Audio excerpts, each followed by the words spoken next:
All right, so welcome back, everybody. I hope you all had a nice break, and I am super excited to introduce to you all a person that does not need an introduction, but I will go ahead anyway.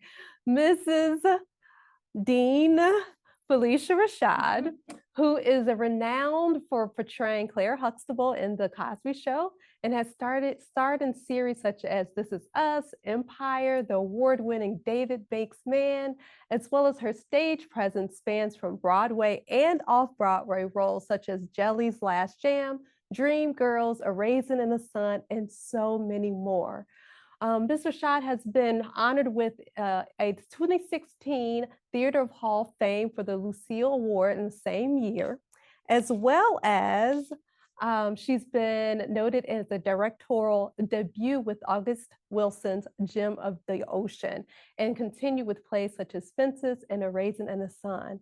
And in 2021, she was appointed as the Dean of the Chadwick A. Boseman College of Fine Arts at Howard University and has been involved in numerous educational initiatives, including holding the Denzel Washington Chair in Theater at Fordham University. So without further ado, I'd like to welcome Mrs. Rashad. Thank you.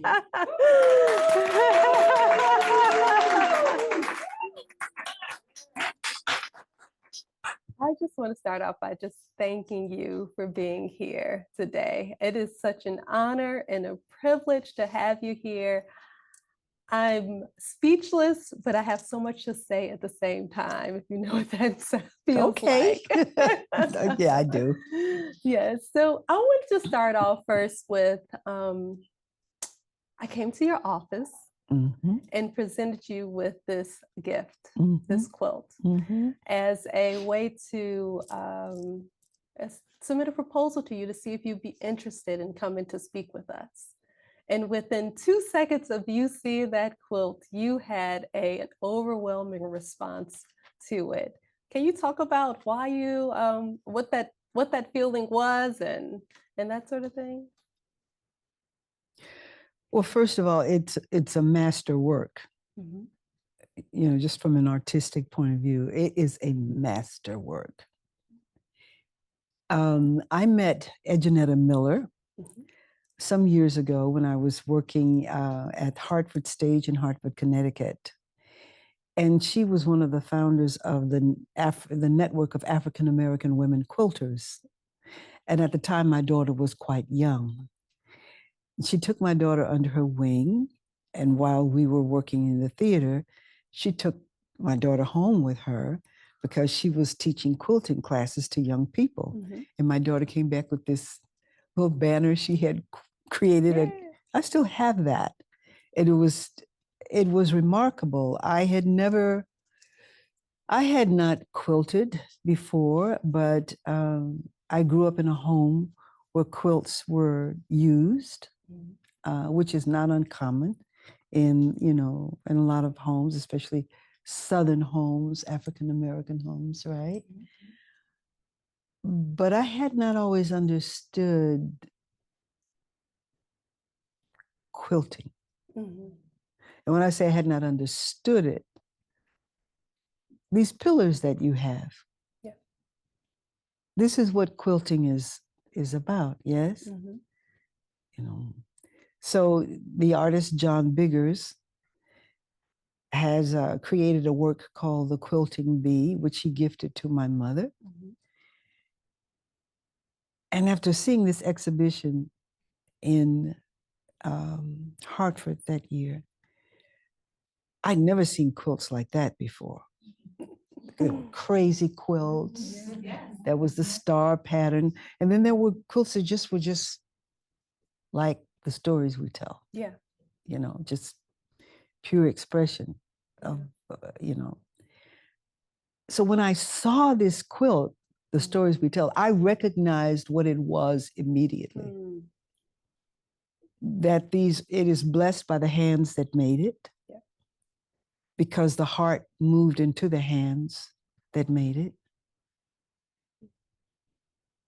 I'm sorry that I should have brought it so you could show it to your audience. They put it up on.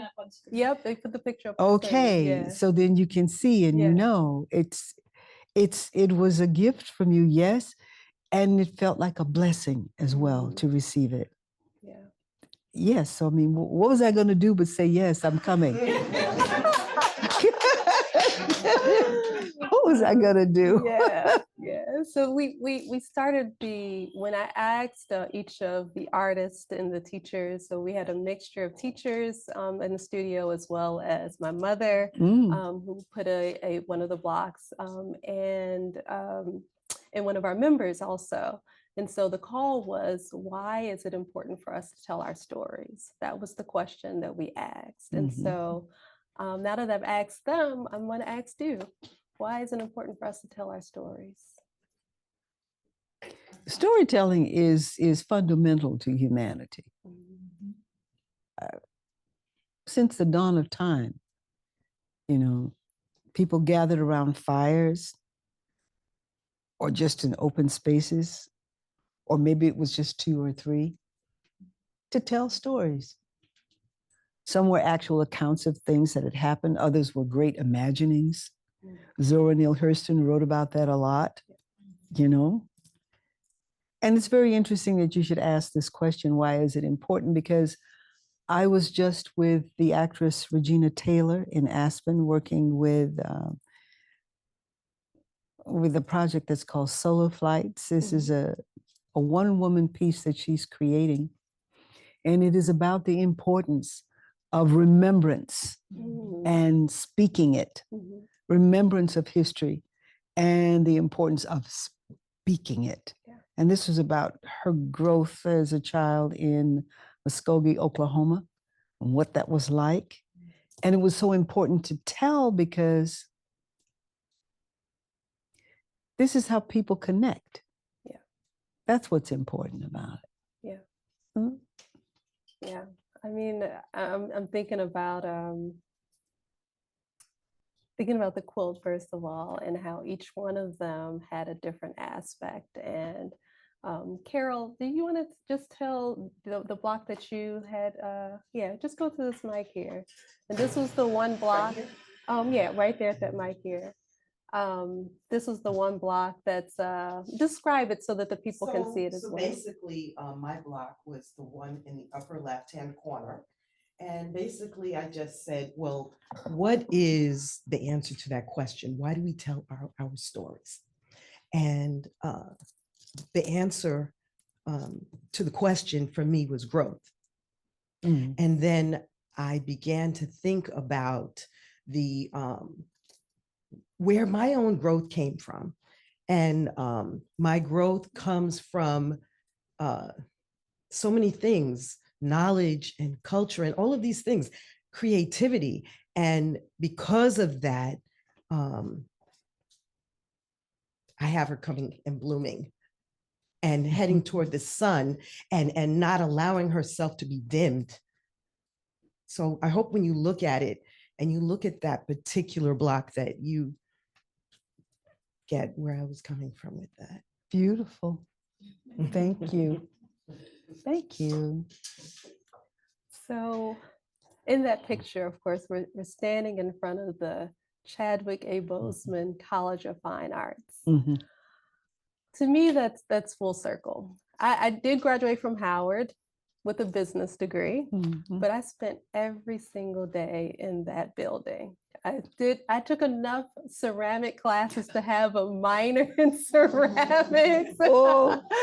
I took costume for theater classes. I took all types of classes just because I wanted to continue to feed my knowledge as an artist. And so what did it mean for you to come back to Howard as dean after graduating from there? First of all, that was something I never imagined I would do. No. No, I know, no. But I did come because the College of Fine Arts, which was established in 1960, was altered in 90, was it?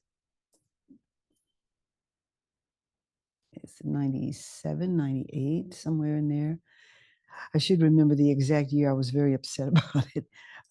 It was placed in the College of Liberal Arts, and then the College of Liberal Arts was then called Arts and Sciences, the Division of Arts and Sciences. That was such an incomprehensible decision as far as I was concerned. I would return periodically at the invitation of someone there to conduct a master class with acting students. And once when I did come, the first time I came at the invitation of Al Freeman Jr., I taught a class of brilliant young students, and among them was Chadwick A. Boseman. He was this skinny boy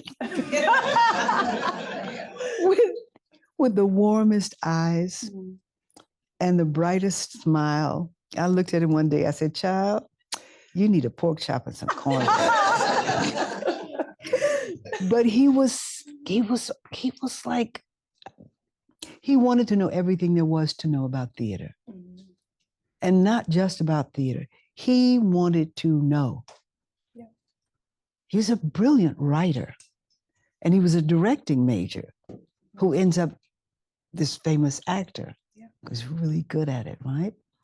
So when it was decided that there would be a College of Fine Arts again, Dr. Wayne A.I. Frederick decided there should be a College of Fine Arts, and he got the Board of Trustees on board. And I didn't understand what was going on, but this is what happened. It was arranged for me to have a lunch with Chadwick. And we're sitting at the table, and he says, "Oh, Mrs. Rashad." He always called me that. I mean, here he was, this major star, and he's still calling me Miss Rashad. And yes. Well, this, the College of Fine Arts is going to come back. I said, "Well, you did a lot to make that happen." He said, "Yeah." She said, "So you should really be the dean." I said, "Chadwick, please." No, really. All right, long story short, Chadwick passed away. And I thought about it again. And so I applied, And when I received the appointment, it was like, this is a service for me to perform at this time. This is a service because if in being here, if I can elevate people's understanding of what the arts are and how important they are, and of the academic disciplines that are inherent in the arts, so that no longer will they be swept to the side or devalued, but really understood for how important they are to humanity, then I'm going to go do that. And I've enjoyed being at Howard as a dean. I've enjoyed it. I'm not a traditional dean in the sense that, oh yes, I've taught in different institutions, as you've noted, and I held the first Denzel Washington Chair at Fordham, and I've served as adjunct faculty at NYU and Howard. Yes, I've also taught at Carnegie Mellon, at Wayne State. I taught for a semester at Vassar. I was adjunct faculty. I've done that, but I don't consider myself an academician. And I have great respect for academicians. But as my mother says, know your own worlds of being and stay within your own element. Write that one down. Yeah. But this was a challenge for me in a number of ways. The rigors of academia and the administrative tasks that one has to perform. I'm not typically the one who sits in front of the computer all day. I'm just not. But it has to be done, Right. And it's a service to students. And that's the important thing, the student experience. Yes. Every single thing that goes on there is about the student experience, enhancing that, And then working with brilliant faculty, people who have served. Now, there are people who served for years when the college was under liberal arts. Yeah. That was not easy for them. That was just not easy for them. But they didn't give up. They continued, and I honor that. Mm. It's really great that they did that. They held on and held together what they could. Now there's a full college again, and it is organized and it is thriving, and we've had tremendous success in every department. It's pretty amazing. I think. Yeah. I love it. I love it. When you mentioned Chad, Chad was a dear friend of mine as well, Oh. and I would go see some of the plays that he directed, and there were times where I would talk to him after the performances, and he would ask me, "So, what do you think?" Mm-hmm. And I'm like, "You're the director," but he would really stop and he would listen to my feedback, and I was just, I would be in the play writing notes because I wanted to make sure that I was giving good feedback to him because he was such, he really valued that, Yes. and I really appreciated that about him as well. So. Yes. But I'm thinking when I came to Howard a couple weeks ago, I met with the head of the department for the fashion design the fashion design program, and we're talking about establishing an internship between So Creative Lounge and the students, and scholarship as well. So I'm looking forward to furthering those partnerships with the school. Oh, that's wonderful. That's great. Yeah. When you think about the students, not just the fashion design, what do they need most at this point? The students? Yeah. They need support. Many of them need financial support. And to the extent that the university can, it provides that. But sometimes the need is greater. They also need programs like the one you're suggesting. Yeah. And we love those affiliations because it broadens their experience and their learning. So we like that. And also, they need to be connected to professionals in their areas of study. They need that. And they need those spaces that they can move into and grow, professionally. Yeah. They need that. My mother asked a question, and she was like, "Ask this question." I said, "Okay."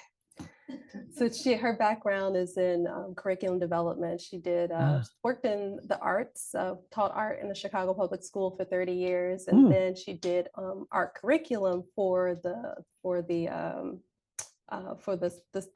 Chicago Public Schools as well, basically developing arts and teaching other subjects through the arts. So, if we're talking about history, we're teaching the art, the history through the arts.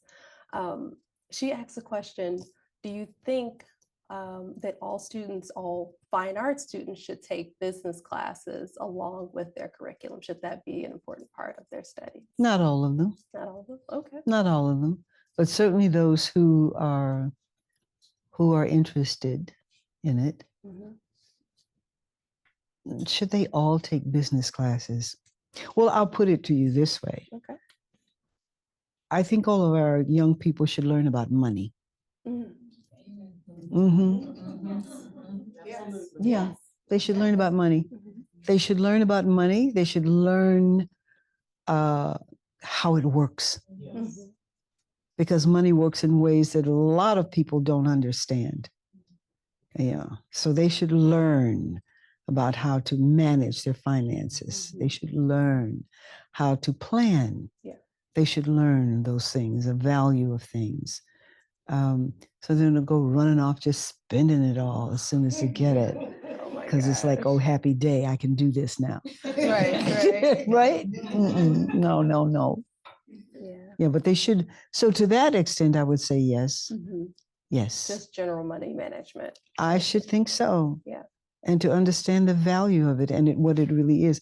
Someone once said, I heard it said that money is God's idea of circulation in my world of finance. Oh, wow.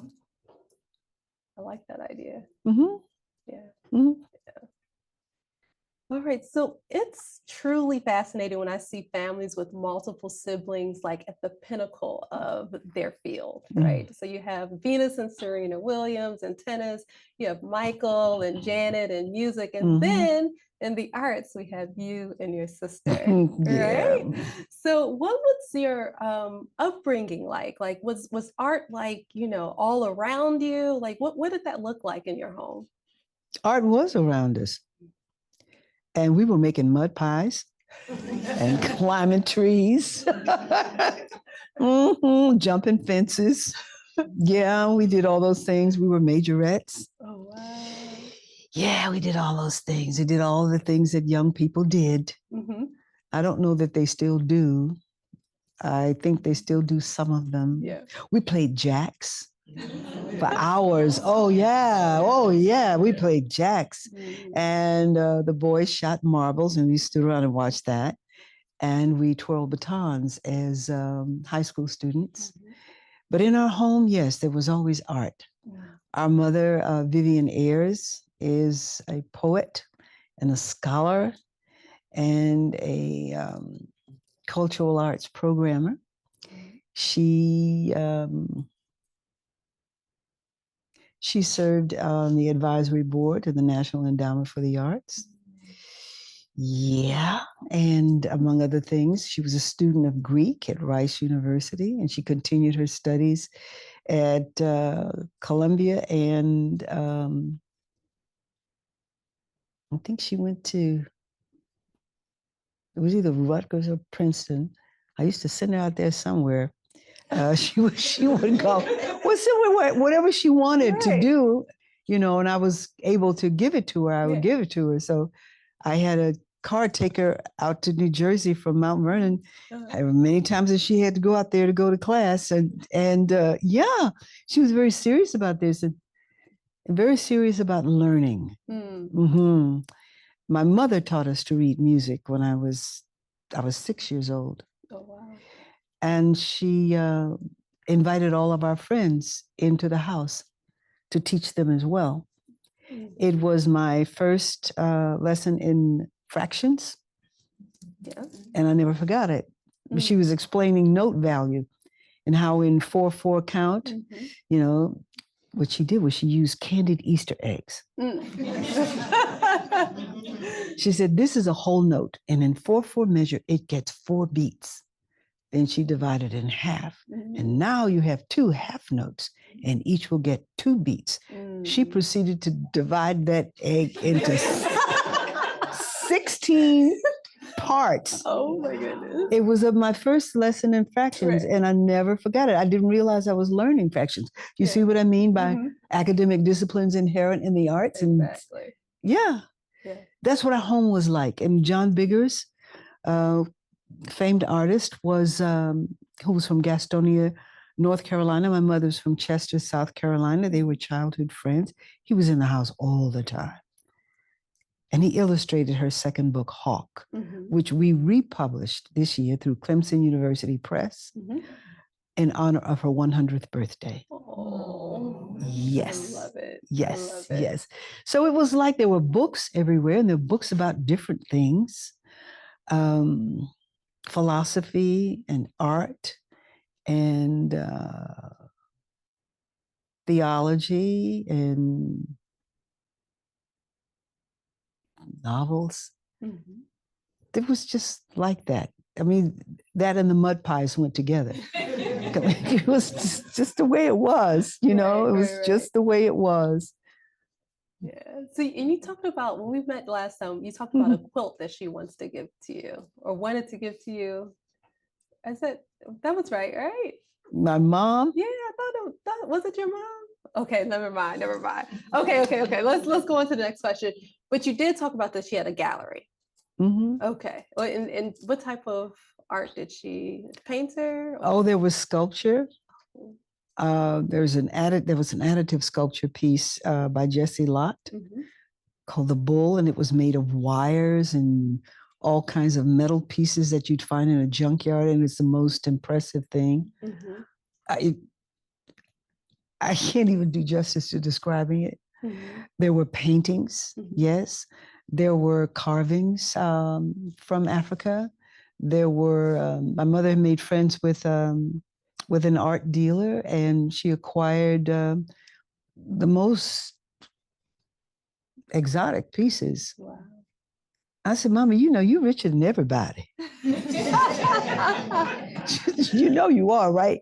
She didn't think about it like that. She just loved the art, you know? Yeah. So there were baskets. And then I began to find things as I traveled, and I would bring them to her. I brought her pieces from Australia, Aboriginal art. I brought her a headdress from Brazil. Wow. Pottery from Arizona and Colorado. Native American works. She loves Native American works. So was this gallery, was she collecting this art? Was she selling the art? She just had it there for people to come and see. Okay. She just had it there for people to come and see. And then people would come and they'd have receptions, you know. She gave Muhammad Ali, who was then Cassius Clay, poetry reading in her gallery. Oh, wow. That's amazing.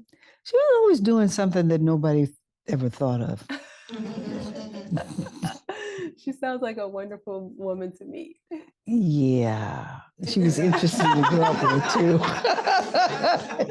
Well, you know, she was very interesting to grow up with because she was so unconventional in some ways and yet very conventional in others.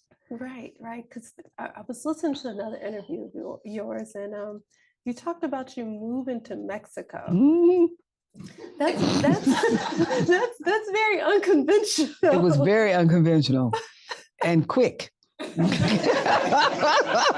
She got it into her mind. We have to go live there. She said, I'm done, because she always loved Mexico. Okay. She had traveled there with my father some years before. I was 13 years old, getting ready to go into the 8th grade. Child, football season was getting ready to start.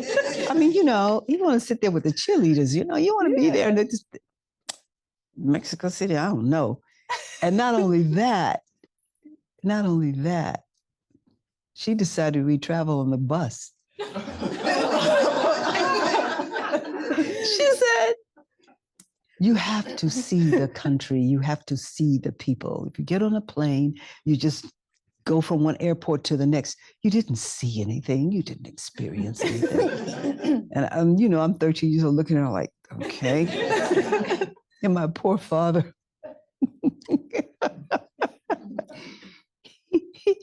He was charged with driving us to the bus station. She was there waiting. And he was so upset. Oh, she's done it this time. She has done it this time. I ought to just take this car and just drive to Louisiana, just take you to Fanny's house. Meanwhile, my mother's at the station and we're not there yet. Oh my God, he's taking the children to Fanny's house. It was the most incredible time in life. For many reasons. I'd never been in a foreign country. Right. And I never imagined that I would learn to speak a foreign language. I always thought that's got to be difficult to learn to do. And there I was in Mexico City, and my mother found schools for us to attend too. The first school that I went to was the American school. It was way out on the other end of the city, and Mexico City is vast. We were living in a place that was on one end of the city, and the school was way on the other side. We'd have to get up early in the morning, catch a bus at 5 o'clock. Oh, wow. To go downtown to change buses. Deborah went one way to the school that she was going to, the Pan American Workshop.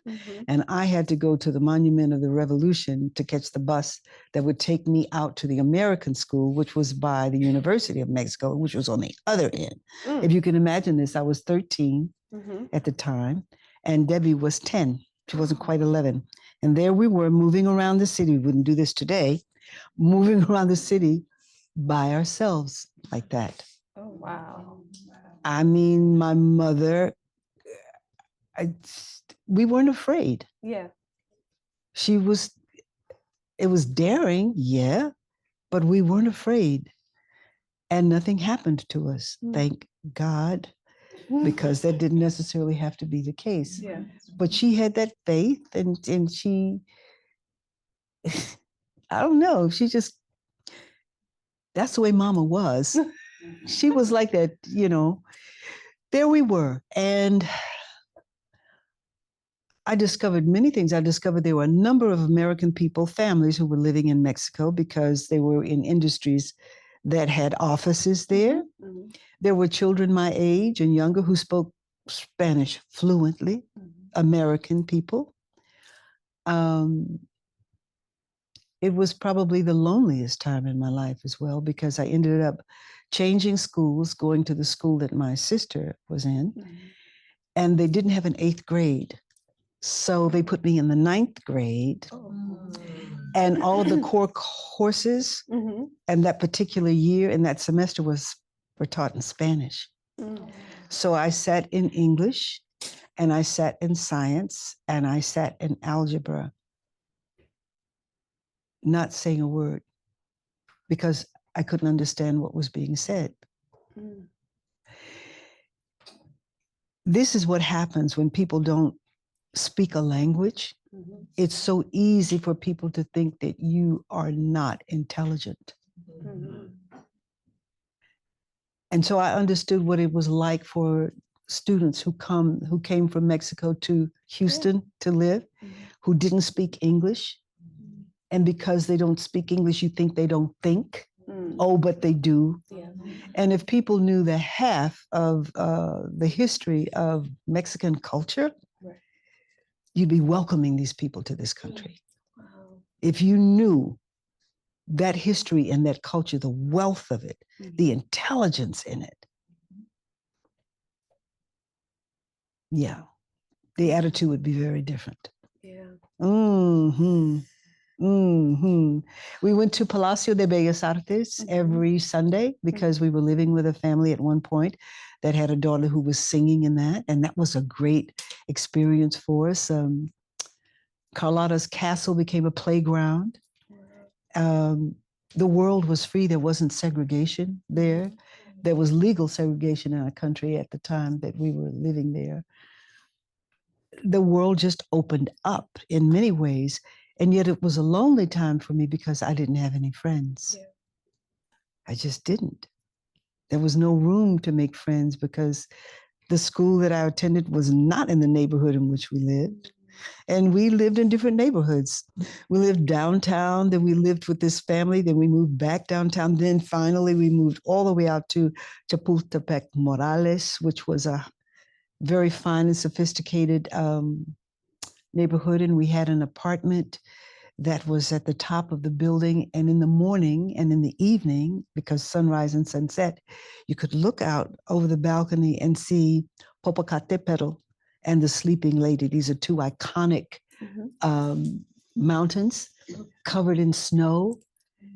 And it would just be the most beautiful sight. Sounds and smells, all different. But I discovered my capacity to learn a foreign language. I knew that I was learning the language when I began to dream in it, because that's what the people said to me. You'll know because you'll start dreaming in it. And just as I was beginning to dream in Spanish, it was time to come back to Houston. My father took one look at us and he put us in school. He said, "You're not going back."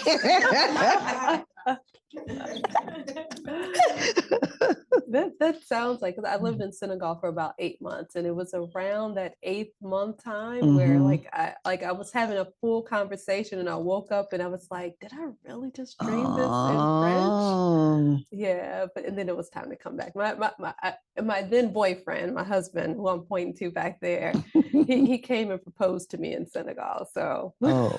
while I was away, it was clearly time for me to come home at that point. That's a nice memory. Yes, it is. It is. But I have to ask you because this is a sewing and quilting conference. Mhm. What do you have any sewing or quilting experience or?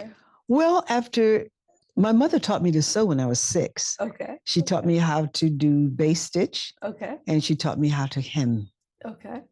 And we were doing a road trip from Texas to South Carolina, and I was making hems in my little doll skirt, taking it apart and redoing it again.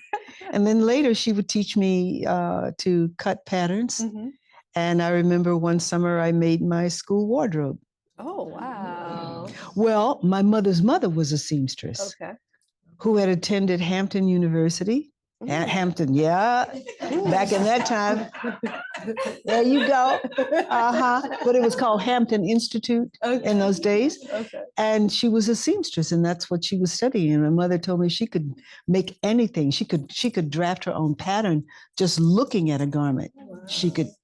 She was talented like that. So my mother knew how to sew. Mm-hmm. And when I met Edjanetta Miller, and I said, she had all those little pieces of fabric. I said, let me just stitch this together and see what this looks like. Right. Okay, let me stitch this. It's enjoyable and very relaxing too. Yeah. Yeah. Yeah, as I've talked to you before, my mother taught me how to sew. Her mother taught her how to sew. So we go back a lot of generations, and my children know how to sew. And I tell this story, and I told it before, and my son was watching. He said, "Mommy, why are you talking about me?" He's like, "I don't sew." I'm like, "You know how to use the machine. That means you know how to sew." He's just 6 years old. Oh, he's just 6. Okay. He's just 6 He years knows how to old. use the machine. He's just 6. Okay. He's just 6 years old. I think we have the time for maybe 1 or 2 more questions. It sounds, yeah. So anybody else want to ask? Janet, come up to the mic.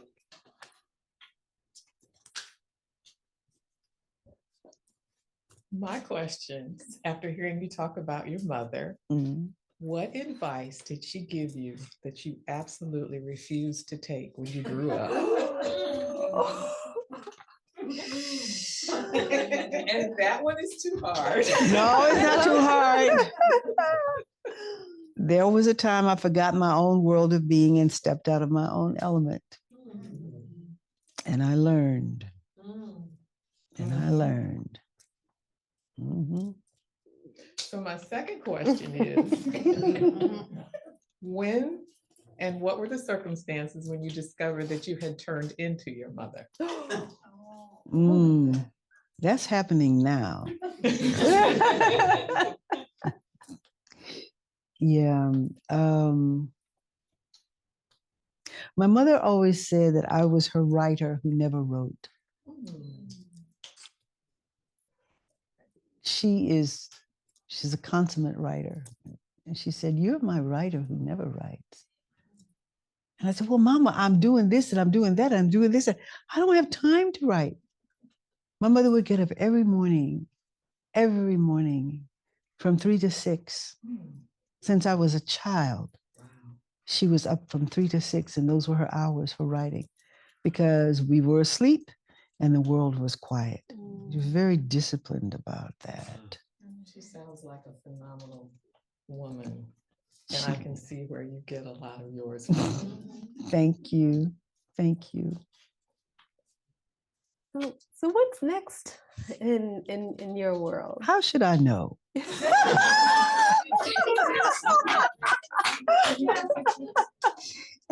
I mean, really. Yeah, that's true. If someone had asked me 4 years ago, I couldn't have told them I would be a dean. Mm. If someone had asked me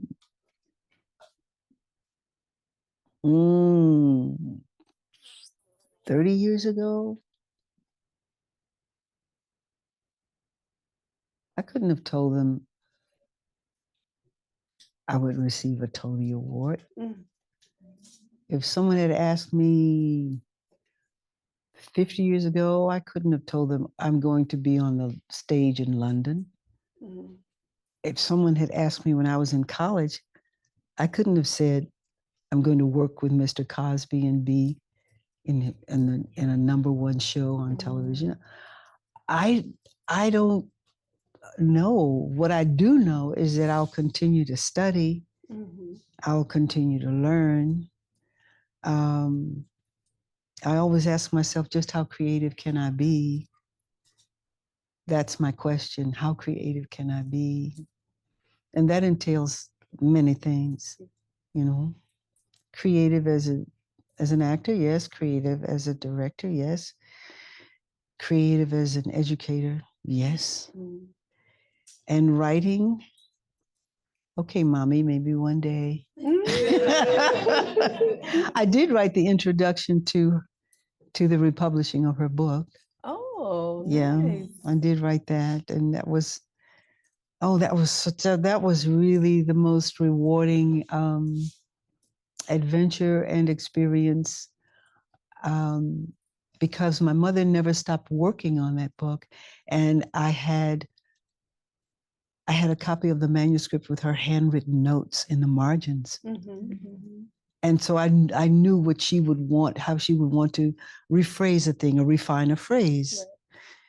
And to be able to put that together for her was just like, does it get better than this? I don't know. Right. Yeah, I enjoyed doing that for my mom. Oh, I love it. Yeah. Love it. As you were saying that you didn't know, and recounting the successes that you've had in your Mhm. life, and I think about this moment where 5 years ago, I'm looking at Tisha, my partner, we would not have known that we were going to bring all thousands and thousands of people together to study something that it's needle and thread, it's sewing, but it has brought so many people together, so many people, even all the people in this room today.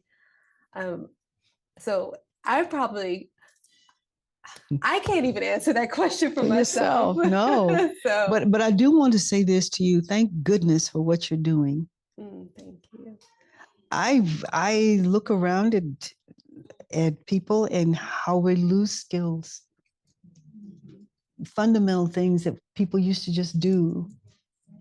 How, generation after generation, it seems that knowledge slips away. Mhm. Everybody used to know how to grow tomatoes, Mm, right? yeah. Right? Everybody used to know how to do that. Everyone, well, you were learning how to make things with your hands, learning how to do things more and more. This slips away from us as people. Yeah. And I'm so glad that you're doing what you're doing, that so many people are interested in it, and that young people can join in Mm-hmm. and flourish. Yeah.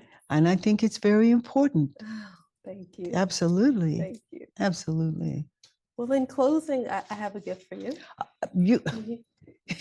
You already gave me. No, no, a no, gift. no, no, no. But Oh. this is a fun gift, okay? Because it's not made yet. So all you have to do Is make it. all you have to do is choose your favorite fabric, and then we'll make something for you. Oh, you will? Yeah. Choose your favorite fabric. Well, let me see. They're all so beautiful. Uh-huh. Okay. Wait a minute. Wait a minute. Wait. Mm. Mhm. Mhm. Mhm. Mhm. All right. this is hard. Oh, I know. No, this is really hard. This one. This one? Okay. It's blue. It's my favorite color. Okay. Mhm.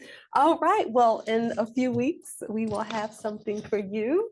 In this particular print, I have plenty of people that would love to put something together for you. But thank you so much for your Oh, time. thank you.